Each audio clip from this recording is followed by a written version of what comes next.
a bunch of talking points like the other ones at the end of the day. Absolutely, indeed. Do continue to stay on with this, Susan. I'm also, in the meanwhile, told that we are joined in by Mr. Kadira Pethier-Gora, who is an international affairs expert, who's joining us live from Melbourne.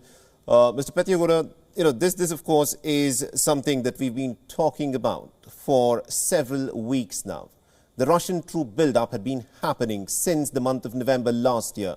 The United States and other nations in the West were talking about crippling financial sanctions that could act as a deterrence against Russia.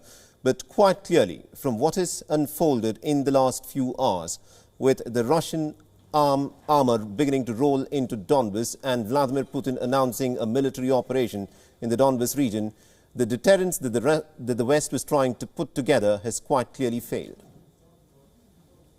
Yes, I think any kind of economic sanctions or deterrence in that way was not going to work, because the issue here for Russia and for President Putin in particular was about it was twofold. It was strategic and it was about national pride. And in terms of strategic, they would never allow for Ukraine to be used as a base for potential NATO missiles that could reach Moscow in a very short period of time. That would significantly weaken their defense capability. And in terms of national pride, you've seen it in his speeches, the one the other day and today, where he evokes a lot of historical and nationalistic ideas and really talks about the whole history of the region and of course, also in terms of what he sees as the Russia's humiliation after the collapse of the Soviet Union and what he calls the broken promise of NATO not expanding to the east. Right. So I think this was a military and strategic issue, and I think Russia is willing to take the hit economically for it. If one were to look at and analyze the reasons that, some commentators in Russia have, of course, put forth, stating that if Ukraine were to join the NATO military alliance and if missiles were to be deployed in Ukraine, then they could directly target Moscow. But the fact of the matter is, the NATO military alliance already has missiles that are stationed in Eastern Europe that could easily reach Moscow. So, yes, to make the point that Ukraine having missiles, NATO missiles deployed there, would in any way exacerbate the threat by NATO for Russia is a little exaggerated, is it not? I think it's all about a continuum. So I think, like he mentioned, red lines. So you've got missiles in a certain part, but the number of missiles that can reach Moscow and the distance of all of them, all these things are calculated when it comes to their sort of defense strategies. So I think, he drew a point here, and I think because of those sort of historical and cultural connections with Ukraine, he was going to draw Ukraine as the red line. And also, I think a lot of those other missiles in Eastern Europe were there before his time and before Russia was powerful enough to sort of retaliate. So I think Putin really sees this as a kind of a legacy move before he ends his time. Right. That he would take parts of Ukraine and change the status quo. Absolutely, indeed. Do continue to stay on with us, Mr. Pethier-Gora. I also have Mr. Ray Locker with me, who's joining us live from Washington, D.C.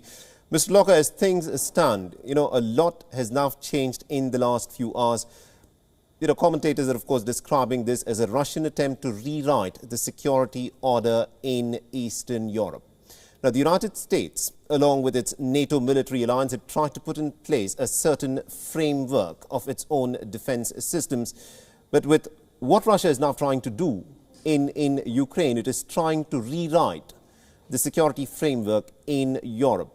How is the United States going to respond to this?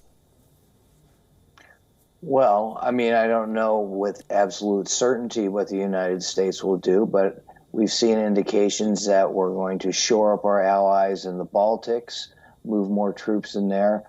I think there will be a move to send greater military aid to any Eastern European country like Poland, the former Yugoslav republics who might be interested in more support, Bulgaria, Romania, all of those frontline countries that possibly could be under Russian threat after what they've done to Ukraine. So I think, we're edging back to a resumption of the Cold War, unfortunately, unless Putin has a change of heart and decides to, pull back from what he's done so far. And, at worst, keep his recognition of these two breakaway regions.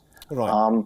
And then we'll see. But I mean, there's going to be a lot of diplomatic pressure, some financial pressure. We'll see which sanctions take hold and if they make any difference. And maybe nothing makes a difference.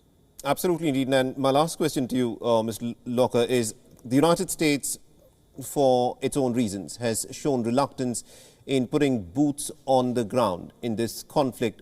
But for the Ukrainians who've been hearing talk of support by the United States and by the West at this point of time, just diplomatic efforts which do not yield to any concrete results are not going to help. Will the United States at least now supply more arms and weapons? Is that the structures that make that happen? I think remain to be seen, but I think it's inevitable there will be more arms there, whether they go to an active army fighting on a conventional battlefield against the Russians or guerrilla forces, fighting against Russian occupiers. It's hard to say. I mean, nobody in Ukraine thought U.S. troops would be in Ukraine fighting Russian soldiers. Was never going to happen. I don't think it will happen. And I don't think many other nations want to send their troops to fight a ground war in Eastern Europe. And you got to look at the U.S. track record. We do not do well in conflicts like that. So to engage in one now after getting out of Afghanistan and Iraq, I think would be a major mistake. So we're trying to find a different way to get out of this problem.